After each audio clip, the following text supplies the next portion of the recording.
नमस्कार, स्वागत है आपका हस्तक्षेप में। मैं हूं संजीव श्रीवास्तव। आज बात करेंगे हम एक बहुत ही अहम और महत्वपूर्ण विषय पे, बहुत ही इंपॉर्टेंट विषय जो हमारे लोकतंत्र, हमारी डेमोक्रेटिक प्रोसेस, प्रक्रिया, हमारे संविधान सबसे सीधा सीधा जुड़ा हुआ है। बात करते हैं इलेक्शन कमीशन की। इलेक्टोरल प्रोसेस में जो राहुल गांधी ने कल आरोप लगाए 7 अगस्त को ऑल इंडिया कांग्रेस कमेटी के ऑफिस में, उन्होंने एक डिटेल्ड फेहरिस्त जारी की है एलिगेशंस की कि इस तरह से देश में धांधली हो रही है इलेक्शंस में, वोटर चोरी का उन्होंने उसको नाम दिया है और कई बातें उन्होंने बहुत स्पष्ट तरीके से कही हैं। अब राहुल गांधी ने जो कहा उसको मैं आपको सिलसिलेवार बताऊंगा, उनकी साउंड बाइट भी हम आपको सुनवाएंगे, इलेक्शन कमीशन का क्या जवाब है और इस पूरी बात के क्या इम्प्लीकेशंस हैं, क्या वे फॉरवर्ड होना चाहिए, इस पे हम चर्चा करेंगे। लेकिन उससे पहले दोस्तों आपसे अनुरोध कि प्लीज हमारे चैनल को लाइक और सब्सक्राइब कीजिए और अगर आपको हमारा कंटेंट तर्क संगत लगता है, लॉजिकल लगता है, सही लगता है कुछ, तो उसको शेयर कीजिए अपने दोस्तों के साथ। इसलिए भी कि इस तरह के विषयों पे डिबेट और अंडरस्टैंडिंग बहुत आवश्यक है। देश को किसी भी किस्म के मुगालते में नहीं रहना चाहिए और अगर कोई मिसअंडरस्टैंडिंग है, कोई एलिगेशन है, तो उसको सफिशिएंटली पुख्ता तरीके से एड्रेस किया जाना चाहिए।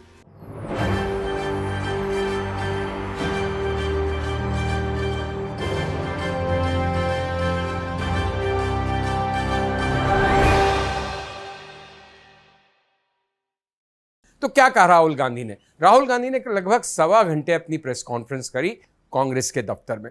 उन्होंने काफ़ी बातें कही कि किस तरह से एक लंबे समय से उनको ऐसा लग रहा था और कई विपक्षी लोगों को लग रहा था, कई विपक्ष के समर्थकों को लग रहा था कि देश का जो इलेक्टोरल प्रोसेस है वो बिल्कुल पारदर्शी नहीं है और उसमें कुछ गड़बड़ हो रही है। साथ ही उन्होंने कहा कि बहुत लंबे समय से हम इलेक्शन कमीशन से भी संवाद कर रहे हैं, संपर्क कर रहे हैं, उनसे प्रश्न पूछ रहे हैं, लेकिन हमें सैटिस्फैक्ट्री आंसर्स नहीं मिल रहे, जवाब नहीं मिल रहे।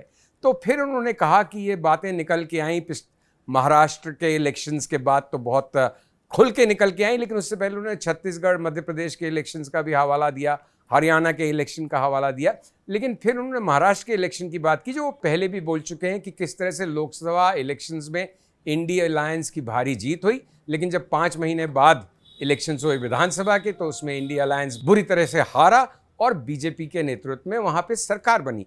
उन्होंने कहा कि उन 5 महीनों में लगभग 1 करोड़ एडिशनल वोटर्स ऐड किए गए, वो क्या प्रोसेस फॉलो किया गया, ड्यू प्रोसेस से नहीं हुए और बड़ी धांधली हुई। उन्होंने ये भी कहा कि देखिए जो इलेक्शंस के संदर्भ में जो ओपिनियन पोल्स होते हैं, एग्जिट पोल्स होते हैं, जो एक माहौल बन रहा होता है, जो उनके लोग समझ रहे होते हैं, देख रहे होते हैं, नतीजे जब उसके बिल्कुल विपरीत आते हैं तो उसकी क्या वजह है। उन्होंने कहा एक बहुत ही सिस्टमिक नैरेटिव बिल्डअप किया जाता है, एक कथानक बनाया जाता है। ये राहुल गांधी के आरोप हैं सब कि मीडिया इस तरह से प्रचार करता है कि बहुत ज़बरदस्त बीजेपी के पक्ष में लहर है। उन्होंने कहा बीजेपी के खिलाफ एंटी इनकम्बेंसी क्यों नहीं होती? ये तो खैर मैं अजीब सी बात मानता हूँ, एंटी इनकम्बेंसी नहीं है तो उसमें बीजेपी की क्या गलती, लेकिन मीडिया एक तरफ का पक्ष लेके रिपोर्टिंग करता है, ये बात काफ़ी लोगों को सही लगती है। तो एक माहौल बनाया जाता है कि बीजेपी जीत रही है, फिर उसका एक कारण बताया जाता है कि कहीं वो लाडली बहन योजना की वजह से जीते, कहीं किसी और स्कीम की वजह से जीते, कहीं लाभार्थियों की वजह से जीते।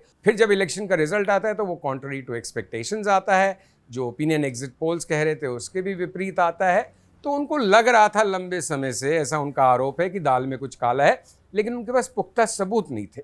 अब उनका कहना है उनके पास पुख्ता सबूत है और वो उन्होंने रिलीज करे कल की प्रेस कॉन्फ्रेंस में, जिससे पहले वो कह रहे थे 3-4 दिन से कि मेरे पास एक एटम बॉम्ब है जिसको मैं फोड़ूंगा। अब ये एटम बॉम्ब है या नहीं है ये तो देश डिसाइड करेगा, सुनने वाले डिसाइड करेंगे, लेकिन उन्होंने जो बातें कही हैं उसका जवाब ज़रूर मिलना चाहिए। राहुल गांधी ने कहा कि वो बहुत बड़े लेवल पे तो नहीं इन्वेस्टिगेट कर सकते थे क्योंकि कांग्रेस के पास लिमिटेड रिसोर्सेज है, सीमित साधन है, लेकिन 2 बातें उनकी बिल्कुल तर्कसंगत लगती हैं कि एक तो इलेक्शन कमीशन डिजिटल डेटा क्यों नहीं देता, ये उन्होंने सवाल उठाया। सॉफ्ट कॉपी नहीं देता, हार्ड कॉपी देता, और फिर उन्होंने उसकी तस्वीर दिखाई कि कैसे 7-7 फुट ऊंची पुलिंदे लग जाते हैं, मतलब कागजों का ढेर लग जाता है। तो उसको सॉर्ट आउट करना, उसके थ्रू सिफ्ट करना, उसमें से चीज़ों को निकालना, वो बहुत ही जटिल प्रक्रिया हो जाती है, बहुत ही लंबी, मुश्किल। एक एक कागज़ को देखिए लाखों कागज़ों में, तो अगर सॉफ्ट कॉपी मिले तो उससे कितना आसान हो जाएगा। आप उन्होंने कहा कि जिस काम में हमें 6 महीने लगे वो हम 15 मिनट में कर देते। तो एक तो सॉफ्ट कॉपी क्यों नहीं देती इलेक्शन कमीशन, ये सवाल उनका। दूसरा, क्यों नहीं वीडियो फुटेज देते हैं कि अगर उन्होंने कहा कि 5:30 के बाद बड़ी संख्या में वोटिंग हुई और अगर विपक्ष कहता है कि उनके लोगों के अनुसार नहीं हुई वहाँ पे बड़ी संख्या में वोटिंग, तो वीडियो फुटेज क्यों नहीं दी जाती है, वीडियो फुटेज क्यों मना कर रहा है इलेक्शन कमीशन। तो ये दो बिंदु उठाए और फिर उन्होंने कुछ सिलसिलेवार आरोप लगाए कि कर्नाटक में एक बेंगलोर सेंट्रल की कॉन्स्टिट्यूंसी की उन्होंने बात की, लोकसभा की, उसमें जो 7 सेगमेंट्स थे उसमें उन्होंने कहा कि हम सिर्फ एक ही सेगमेंट स्टडी कर पाए और उस एक सेगमेंट का जो नतीजा था राहुल गांधी के अनुसार 1,02,000 वोट्स की चोरी हुई या वो गलत पड़े। उन्होंने उसके कारण बताया, उसको सिलसिलेवार समझाया। आप सुनिए राहुल गांधी की ही ज़बानी। जांच ने 5 तरीके की चोरी पकड़ी है। डुप्लीकेट वोटर, जिसका मतलब एक वोटर के नाम वोटर लिस्ट में अनेक जगह आ रहे हैं। फेक एड्रेस, मतलब एड्रेस है ही नहीं या फिर house number 0। Bulk voter in single address, मतलब एक छोटे से घर में 40, 50, 60 लोग रह रहे हैं। इनवैलिड फोटोज, छोटी सी फोटो है या फिर फोटो ही नहीं है, और वो जो छोटी फोटो है वो दिखती भी नहीं है, कौन है किसका चेहरा है नहीं पता लग सकता। Misuse of form 6। Form 6 first time voters के लिए होती है, मतलब जिनकी एज 18-20 साल की हो, मगर वोटर लिस्ट में 90 साल के लोग फॉर्म 6 का प्रयोग कर रहे हैं। चुनाव में 6,50,000 वोटर थे, उसमें से 1 लाख चोरी के थे। अब मैं आपको 5 उदाहरण देता हूं। यह देखिए गुरकीरत सिंह डांग, इसका नाम 4 अलग अलग बूथों पे आता है। यह कैसे हुआ और क्यों हुआ। एक और उदाहरण, विशाल सिंह, वाराणसी में वोटर लिस्ट में नाम है और बेंगलोर में 2 बार वोटर लिस्ट में नाम आता है। क्या ये वाराणसी में वोट कर रहे हैं या बेंगलोर में वोट कर रहे हैं या दोनों जगह वोट कर रहे हैं। एक और उदाहरण देखिए, हाउस नंबर 0। तो आपने कभी सुना है हाउस नंबर 0? हमने तो नहीं सुना था, मगर बेंगलोर में हजारों हाउस नंबर 0 हैं वोटर लिस्ट पे। हाउस नंबर 35 की कहानी सुनिए। छोटा सा घर है, ज्यादा से ज्यादा 4 लोग रह सकते हैं, मगर इस 35 में 80 लोग वोटर लिस्ट में रजिस्टर्ड है। तो ये राहुल गांधी की जो बात है, जो उसके आरोप हैं, उसका एक तरह से सिनॉप्सिस है, उसका मर्म है। और भी कई बातें उन्होंने कही, लेकिन मोटी बात जो उनका मर्म है वो इस एक असेंबली सेगमेंट में जो महादेवपुरा की सीट है बेंगलोर सेंट्रल में, उसके जरिए उन्होंने साबित करने की कोशिश की। अब जवाब में इलेक्शन कमीशन ने क्या कहा? जवाब में इलेक्शन कमीशन ने फौरन जैसे ही उनकी प्रेस कॉन्फ्रेंस खत्म हुई उसके थोड़ी ही देर बाद उनको नोटिस इशू किया। उसमें एक ओथ पत्र, शपथ पत्र भी अटैच करके दिया कि राहुल गांधी अपने आरोपों को, अपनी एलिगेशंस को इस शपथ पत्र में लिखें, हलफनामा पेश करें और फिर उस पर आगे जांच होगी। और 8 अगस्त यानी आज कर्नाटक में कांग्रेस का एक डेलीगेशन भी मिलेगा, उसको भी टाइम दिया है इलेक्शन कमीशन ने कर्नाटक में मिलने के लिए। तो अब इलेक्शन कमीशन का भी जवाब आ गया है, बीजेपी ने भी कहा है बेबुनियाद आरोप है। लेकिन इस मुद्दे पे मेरा मत थोड़ा सा भिन्न है और काफ़ी स्पष्ट है। देखिए, election commission has to be like Caesar's wife. न सिर्फ वो निष्पक्ष होना चाहिए, अबव सस्पिशन होना चाहिए, बल्कि वो दिखना चाहिए कि वो अबव सस्पिशन है। तो भाई इस बात का जवाब क्यों नहीं देते कि क्यों नहीं डिजिटल डेटा दिया जाता? इस बात का जवाब इलेक्शन कमीशन क्यों नहीं देता कि वो वीडियो फुटेज क्यों नहीं जारी करता? तो इन बातों का क्या जवाब है? क्या कारण है कि आप इतने मॉडर्न डिजिटल एज में आप इतने लाखों कागज़ भेज रहे हैं, कोई सवाल उठाता है तो, लेकिन आप सॉफ्ट कॉपी या डिजिटल कॉपी नहीं देते?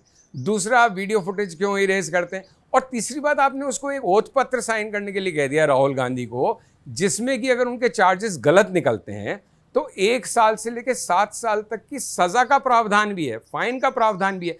तो भाई election commission, leader of opposition, देश के प्रमुख विपक्षी दल का नेता, अगर कुछ आरोप लगा रहा है तो आप उससे एफिडेविट मांग रहे हैं। ओथ पत्र पे आने वो कह रहे हैं कि अगर चार्जेस गलत हुए तो मतलब एक पॉसिबिलिटी रहेगी कि जेल जा सकते हो। अरे भाई, ये किस किस्म की बात हुई? इलेक्शन कमीशन को तो उल्टा संज्ञान लेना चाहिए स्वतः ही, अपने आप, स्वयं भू, कि अगर कोई आरोप लग रहे हैं तो वो क्लैरिटी के साथ सामने आए और बिंदुवार ढंग से उनका खंडन करे कि ये सारी बातें इसलिए गलत हैं, न कि आप एक तरह से थ्रेटन कर रहे हैं लीडर ऑफ ऑपोजिशन को कि आप ये शपथ पत्र भरिए।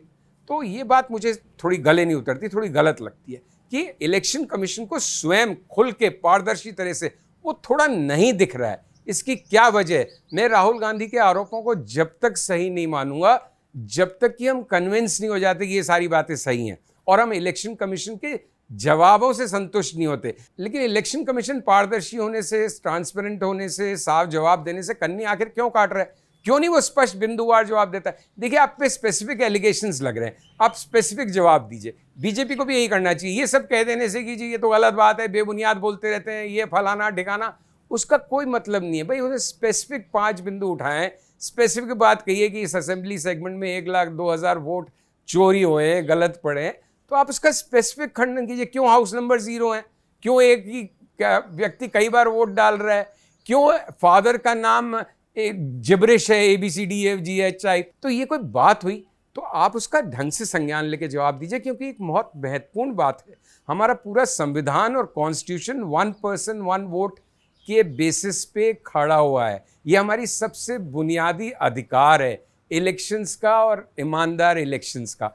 तो please election commission should come clean, convince the nation. और मेरा कहने का अभी बिल्कुल ये अभिप्राय नहीं है कि राहुल गांधी के आरोप सही हैं, बट ये ज़रूर है कि इलेक्शन कमीशन को अपनी बात बहुत साफ ढंग से, कन्विंसिंग ढंग से रखनी चाहिए। और ये इलेक्शन कमीशन का काम है कि वो लोगों को कन्विंस करे कि वो सही है, न कि राहुल गांधी का काम है कि वो लोगों को कन्विंस करे कि इलेक्शन कमीशन गलत है। तो न्याय न सिर्फ होना चाहिए बल्कि होते हुए दिखना चाहिए। ऐसे ही आप किसी को डिसमिस करते रहें कि ये तो ऐसे ही बोलते हैं, उलझुल बोलते हैं, मैच्योर नहीं है, बकवास करने से कोई मतलब नहीं। ये देश के सामने बहुत ही महत्वपूर्ण और इम्पॉर्टेंट सवाल हैं, बुनियादी सवाल हैं, और इनका सही उत्तर जानने का हमको, आपको, सबको पूरा अधिकार है। तो दोस्तों, उम्मीद करता हूँ कि आपको हमारी आज की पेशकश तर्कसंगत लगी होगी। अगर आपको हमारा कंटेंट अच्छा लग रहा है तो प्लीज़ उसको शेयर कीजिए, चैनल को लाइक और सब्सक्राइब कीजिए। Thank you very much for watching. नमस्कार, जय हिंद।